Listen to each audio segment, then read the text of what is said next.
안녕하십니까. 신고된 국방TV 델리 디펜스입니다. 오늘도 역시 아주 중요한 주제로 여러분들께 같이 정보를 나누도록 하겠습니다. 지금 세계 패권 경쟁이 미국과 중국의 패권 경쟁을 하고 있는 가운데 미중 대립 속에서 북한은 지금 바짝 중국에 밀착하고 있습니다. 우리 대한민국 한국은 어떻게 해야 될까요?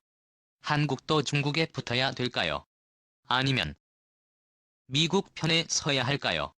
지금 상황 알려드리겠습니다. 격화되는 미중 대립입니다. 선택을 강요하는 미국이죠. 키스 클라크 미 국무부 경제담당 차관이 한중 경제 블록 구성인 경제번영 네트워크의 한국 동참을 다시 한번 촉구했다. 클라크 차관은 한국이나 화웨이 등의 동참에서 중국의 보복에 나설 경우에 미국은 한국을 돕기 위해 무엇이든 할 준비가 돼 있다고 강조했다. 그는 전 세계가 중국의 위협과 보복에 맞서기 위해 일어서야 한다며 중국의 홍콩 통제 강화 인도와의 국경 문제 남중국 해에서의 영향력 확대 등을 예시로 제시했다. 보도가 나왔죠.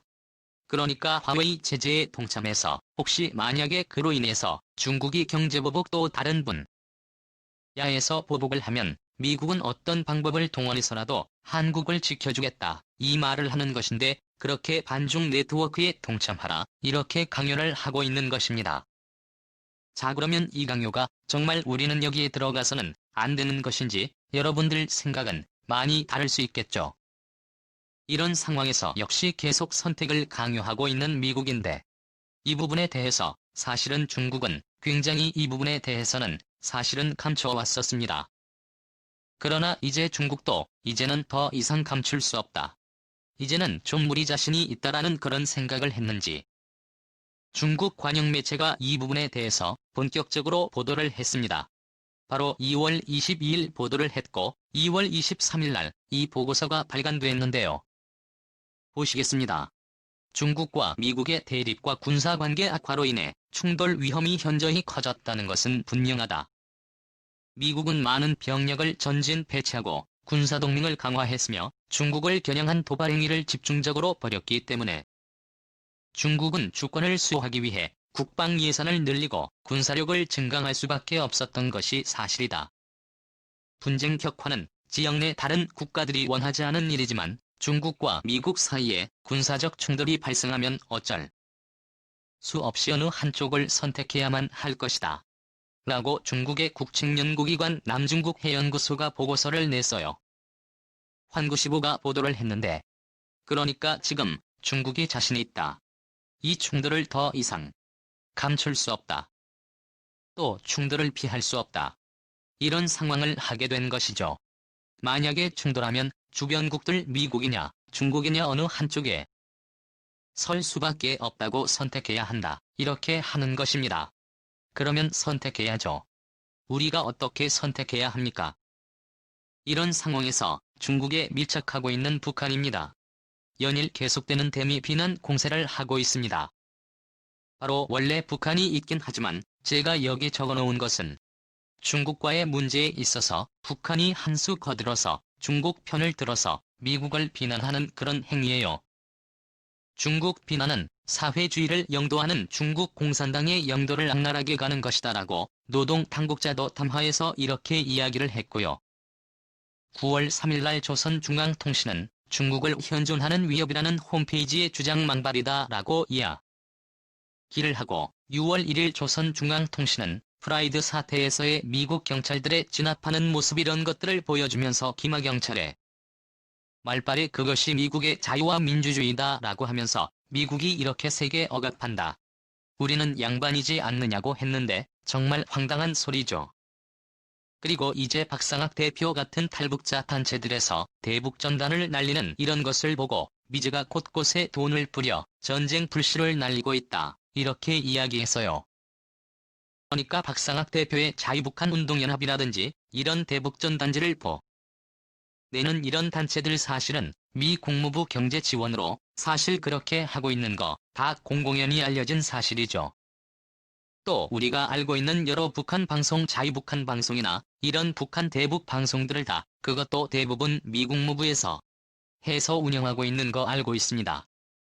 또 대만의 반중 언론인 에포크 타임스 NDTV 이런 것들도 역시 미국 무부가 자금 지원하고 있을 것이다라는 거 다 알고 있죠. 그래서 그런 것들 전부 다 제가 돈을 뿌려가지고 전쟁의 불씨를 날리고 있는 거야라고 비난한 겁니다. 이걸 대북 심리전 공작 꾸리고 대중 심리전 공격 다 있으니까 그렇게 이야기하는 거예요. 그런데 이제 북한은 딱 이제 중국에 따라 붙어가고 있습니다. 그러면서 개성공단을 버리고 신의주공단을 조성하고 있다라고 2월 23일 날 KBS가 보도를 했는데 물론 이 보도 내용을 보면 아주 소규모 개성공단하고도 비교할 수 없는 소규모인데 이것이 앞으로 더 확대될 가능성에 대해서 지적하는 거예요. 신암록강대교와 일본 국도를 연결하는 도로는 2달 만에 아스팔트 포장까지 모두 마쳤고 바이러스가 완전히 종식되지 않았는데도 불구하고 북한은 2달째 공사를 이어가고 있다. 북한이 이처럼 공사를 서두르는 이유는 신항록강대교 개통에 거는 기대가 크기 때문이다. 북한은 이에 세관과 1제곱킬로미터 규모로 수출입 가공단지를 조성한다는 계획이다. 북한은 이곳에서 중국에서 들여온 원자재를 가공한 뒤에 다시 중국으로 완제품을 수출하는 방식의 가공단지를 지난해 10월부터 추진하고 있다. 올해까지 기반 공사를 마무리할 예정이다. 북한은 접경지역 중 합작기업보다 종업원들의 인건비가 5분의 1에 불과하다는 점을 홍보하며 중국 기업의 도움을 기대하고 있다. KBS가 이렇게 보도를 하는데 물론 괴벨스의 보도처럼 그렇게 생각해요. 사실 1제곱킬로미터 따지고 보면 30평 정도밖에 안 됩니다. 별거 아니죠. 그래서 이 별거 아닌 거 가지고 KBS가 개성공단 사라져서 완전히 사라지고 지금이 우리가 남북관계 잘 못해서 북한하고 자꾸 이렇게 하니까 미국의 제재로 인해서 북한하고 이렇게 등지고 있으니까 북한에 우리 버리고 지금처럼 중국에 가니까 오히려 손해 아니냐. 그래서 남북 잘해서 개성공단을 할 수 있도록 해야 된다라는 여건 조성을 위한 이런 보도일 수도 있겠다라는 생각을 하지만 그럼에도 불구하고 일부 동의하는 것은 이 시리즈 공단이 지금은 비록 1제곱킬로미터에 불과한 그냥 초소형이지만 이것이 확대될 가능성이 있다고 해요. 그러면 과거에 황금평에다가 이자유 단지를 만들려고 했다가 실패했지 않습니까? 그런데 이제 단둥 이렇게 반박의 방법처럼 반도처럼 툭 튀어나와 있어요. 지도를 보면. 그래서 압록강이 아주 크게 이렇게대로 굵게 들어오다가 단둥 앞에서 이렇게 좁게 되는데 그러니까 폭이 좁아지니까 다리를 놓치고 이렇게 되는 것이 단둥인데 기존에 압록강대교가 있지요. 그걸 중국에서는 초중고교 이렇게 해봤었는데 그게 다 압록강대교를 만들고 있는데 이것으로 인해서 여러가지 물류가 활성화되고 여기에다가 가공단지를 만든다. 그런데 이게 이제 확대되면 갈 거냐 이런 것이죠. 확대될 가능성이 있죠. 그래서 이런 부분에 대해서 우리가 우려해야 되는 거 아니냐. 북한과 지난번에 황금평은 그냥 서로 간에 그렇게 나는데 지금 이거는 가는 거 아니냐. 그래서 완전히 지금 중국이 하고 있다라는 것이죠. 그 줄서기를 한 대가가 북한은 지금 제대로 받고 있는 겁니다. 이 북한의 구에 대한 시진핑의 화답이죠. 알리페이가 보도를 했는데 중국이 북한에 대규모 식량 지원을 약속한 것으로 알려진 가운데 중국산 쌀과 옥수수를 실은 선박들이 연일 단둥항에서 북한 남포항으로 향하고 있다는 소식이다. 옥수수와 쌀을 싣는 작업은 주로 야밤에 진행되는데 식량을 적재한 선박은 남포항을 향해 출항한 지 사흘 만에 반동으로 돌아온다. 15척의 선박들이 매일 밤 교대로 식량을 실어 나르기 때문에 상선 작업에 선발된 인력은 매일 밤 항구에 나간다. 단둥항에서 많은 양의 식량이 북한으로 유입되고 있으며 이는 만성적인 식량 부족에다가 바이러스 사태까지 겹쳐 식량난에 처한 북한을 중국이 식량을 보내고 있는 것이다. 나는 것입니다. 분명히 제가 말씀드린 것처럼 작년 2019년 초에 UN 식량기구 사무총장이 대한민국을 방문해 서북한에 관해 70만 톤 이상의 쌀이 식량이 부족할 거니까 더 줘야 한다 이렇게 되셨죠. 지난 1993년 94년부터 시작된 92년부터 시작된 이 고난의 행군 시기에 당시 북한이 부족했던 식량이 1년에 60만 원 정도가 아니었어요. 그리고 톤이 이렇게 부족하기도 했지만 한국이 100만 톤 지원하고 이런 식으로 했고 어떨 때는 30만 원이 나왔던 적도 있습니다. 그럼에도 300만 명이 죽었지요. 90년대 그러니까 북한 큰일 났어. 이렇게 해서 작년에 쌀로 만든 갖다 준다. 그것도 최고급 쌀로 갖다 준다. 이런 일이 있었는데 북한이 기하고 안 받아버렸죠. 왜냐? 바로 시진핑 중국 주석이 100만 돈을 벌기 때문입니다. 71만도 모자란다는데 100만 톤 버렸으니까 우리한테 30만도 남는 건데 우리한테 엄마 돈 받을 이유가 뭐였습니까? 알런 소리 숙이는 소리 해가면서 많은 돈도 아니고 음악 돈인데. 그런데 올해도 역시 여러가지 기상 문제 이런 것들로 인해서 식량이 부족하겠지요. 특히나 지금 북한은 전방 지역의 군사 대비태세의 강도를 올리면서 거의 농사짓고 모전쟁 분위기 보조를 하고 있는 상황인데 이런 상황에서 전쟁 분위기를 고조시킬 수 있는 것이 바로 중국의 식량 지원을 해주기 때문에 올해도 역시 60만 톤의 쌀을 지원하고 20만 톤의 옥수수를 지원합니다. 그래서 지금 단둥에서부터 남포까지 계속 지금 배가 왔다 갔다 하고 있다는 겁니다. 신형을 이렇게 쉬고 있는 배가 60만 톤 정말 어마어마한 거예요. 대한민국 국민 5천만 국민이 1년에 먹는 쌀의 총량이 62만 톤이니까 얼마나 많이 주는 겁니까? 이렇게 지금 중국이 북한에 화답을 하고 있는 겁니다. 군사적으로도 그렇죠. 제가 어제 데일리 디펜스를 안보 브리핑을 통해서 말씀을 드렸는데 중국 군함이 우리 대한해협을 부산 앞바다를 지나다가 우리 초계함 광명함하고를 해서 광명함이 더 들어오지마 얘기도 들어오면 우리 영해안아 그러니까 또 일본에서 서해안에 와가지고 여기 오른쪽으로 꺾으면 우리 영해에 나가 우리 영해로 들어와서 이런 식으로 하면서까지도 들어갔습니다. 왜냐두산 앞에 바로 이 해군 작전사령부 바로 옆에 주한미군 미해군 발부도 그게 뭐가 지금 들락날락거리든지 이걸 지금 보고 있거든요. 또 파고 들어가기 위해서 지금 부산이 부산항 앞에 가면 수많은 외항선들이 대기하고 있습니다. 자기가 들어가야 할 시기를 순서를 기다리고 있어요. 마치 우리 고속도로 매표소 요금소에 가면 병목 현상이 생겨가지고 마어마하게 차가 밀려있고 이런 상황처럼 부산항 같은 이런데 가면 앞에 배들이 셀 수도 없이 이렇게 병목 현상처럼 대기하고 있고 한 대씩 한 대씩 들어갑니다. 자기 순서다 진단 내리면 나오면 나한테 대략 이런 식으로 하고 있거든요. 앞으로 지나가면서 뭐가 될 수 없겠다는 거 아니겠습니까? 그러면서 그 전날 정찰기 보내서 동해상에 지금 미군 전력들이 뭐가 들어가 있는지 일본 해상자위대는 어떻게 지금 준비하고 있는지 이것 봐주고 있다는 것이죠. 또 내가 이렇게 보고 있으니까 함부로 도로를 달거나 함부로 들어오지 말라는 억제력이죠. 이렇게 지금 군사적으로도 중국이 북한에게 서비스를 지금 하고 있는 겁니다. 그러면 우리 대한민국 어떻게 해야 하나? 대한민국 정말 큰일 아닙니까? 중국하고 북한하고 그러든지 말든지. 이제 중요한 건 우리인데 여기에 대해서 정말 동시다발적으로 미국의 아주 정관계학계 유명한 분들이 이렇게 우리를 한 번 더 드리겠습니다. 데이비드 스틸 미국 국무부 동아시아 태평양 담당 차관보는 이렇게 이야기합니다. 최근 주미 한국 대사가 한국이 이제 선택을 강요받는 국가가 아니라 선택할 수 있는 국가라고 말했는데 한국이 자유민주주의를 선택한다면 그것이 옳은 선택이다. 참 좋은 말이죠. 일본이 서명하게 기억합니다.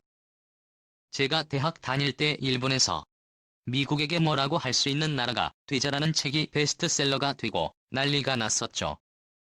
그때 일본 소니가 미국의 최고급 최고의 음향에서 사이고 미국 일본의 록펠러 센터 사고 난리가 났었습니다. 미국이 끝났구나라는 생각이 들었어요. 그런데 미국에겐 하는 나라가 되자 그때부터 일본이 미국의 부도를 막기 시작해서 지금까지 박사 났죠. 그때 대학 다닐 때 일본의 국민소득 1인당 국민소득이 미국 국민들의 1월 6일 때였어요. 지금은 미국이 일본 국민소득의 1.8배입니다. 완전히 역전됐죠. 일본은 그대로인데 미국은 2배 이상 뛰어버렸으니까요. 그런 상황이에요. 그런데 그러거나 말거나 좋다 이겁니다. 그런데 자유민주주의를 선택하라 이겁니다. 미국에게 놀라고 하고 또 선택할 수 있고 좋다. 그런데 자유민주주의를 선택하는 이들 자유민주주의 국가 아니냐 하고 현재 차관보가 국무부 차관보가 그렇게 이야기하는 겁니다. 오죽하면 이런 이야기를 하겠습니까? 첫 번째 빅터 차 아주 유명한 분이죠. 미국 전략국제문제연구소 한국석자인데 이분은 미국과 중국이 한국에 상반된 입장을 취하라고 요구한 2건의 사례를 살펴봤는데 그중 한국이 미국의 입장을 실제로 완전히 받아들인 것은 단 한 건뿐이고 다른 것은 얼버무리거나 실제로 중국의 입장에 서 있다. 이는 동맹 운용자들 측면에서 우리의 관점에서 볼 때 우려해야 할 사항이다. 미국이 화웨이 제재에 동참해라, 대중경제 블록에 동참해라, 또 홍콩 문제에 대해서도 적극적으로 개입해라, 남중국해 문제에 있어서 적극적으로 먼저 보내달라. 대만을 지원에 넣는데 찬성해달라. 이런 여러 가지 요구를 했는데 한 개를 요구했는데 하나만 들어줬다. 나머지는 얼버무리고 어떤 면에서 보면 중국 편을 들었다라고 빅터 차가 이야기를 합니다. 정말 우려스러운 이야기다. 정말 우려스러운 이야기죠. 그리고 빈센트 브룩스 전 한미연합사령관 바로 직전 한미연합사령관인데 특정 분과 하는 세미나가 회의나 이런 데 참석해봤습니다마는 굉장히 전문적인 사람이었어요. 정말 2017년에 진짜로 전쟁을 할 뻔했음에도 불구하고 빈센트 브룩스는 지금 돌이켜보면 작년 전쟁 준비도 해왔었던 시기였지만 이런 대외적으로 할 때는 절대 전쟁이 없다. 전쟁하면 큰일 난다. 무슨 말이냐, 전쟁이냐 뭐 이런 식으로 아주 전문적으로 한미연합사령관 했던 사람인데 이제 현역 생활 끝나고 예비역이 되니까 하고 싶은 말을 하는 겁니다. 미국은 많은 동맹이 있다. 하지만 한국은 한국뿐이다. 한국의 동맹은 중국이 아니라 미국이다. 한미동맹을 한중관계보다 우위에 두는 것이 현명하다. 한미연합사령관을 했던 사람이 한국의 동맹은 중국이 아니라 미국이다. 정신 차려라라고 할 정도면 2년 동안 한미연합사령관을 하면서 한국이 오죽했으면 이런 소리를 하겠냐 이겁니다. 얼마나 중국 편을 들고 하늘을 봤으면. 이들 동맹은 중국이 아니고 한국 미국이야 정신 차려라고 하는 거예요. 정말 정신 차려야 합니다. 지금 이 방송을 드리는 오늘은 바로 70년 전 6.25 전쟁이 발생하기 하루 전날이었습니다. 40주년이에요. 우리는 중국 중공 때문에 통일을 못했습니다. 바로 압록강까지 갔다가 중공군의 포위로 즉 개입으로 포위가 되고 완전히 포위 섬멸되는 과정 그리고 더 이상 후퇴 거쳐서 서울 남쪽으로 밀리고 그렇게 해서 3개월 만에 끝날 뻔했던 전쟁이 6개월 만에 끝날 뻔했던 전쟁이 무려 그때부터 2년 반이나 끌었습니다. 그러면서 엄청난 희생을 냈던 게 바로 중국 때문이었죠. 중국 안에서 우리는 통일되었죠. 그런데 우리 아직도 중국을 찬양하는 사람이 있다는 것도 놀랍지 않습니까? 그런데 미 하원에서 6월 22일 날 바로 이틀 전이죠. 위고는 법안이 가결됐습니다. 이게 뭐냐고 구축에도 같이 갑시다. 한미동맹의 국가 아닙니까? 한미동맹법이에요. 그래서 이미 하원에서 결의가 됐는데 이건 한미동맹을 수정하고 철의 동맹을 해체하려면 의회 승인을 받아야 하는 거죠. 트럼프 대통령이 자꾸 고립주의를 표방하고 하니까 걱정이 됐던 부분도 있을 것이고 또 한국의 외교 행태 보니까 이것도 애매하고 하니까 오죽 걱정되면 하원에서 위고 그래서 한미동맹의 수정의회 승인받아 그리고 주한미군 철수 또는 감축하려면 의회에 통보하고 양해 받아쓰기 양해받아 이렇게 미 하원이 움직였어요. 정말 우리 친구는 누구인지 하루 전날 70주년 우리 심각하게 고민해봐야 합니다. 미에도 다 같이 갑시다. 감사합니다.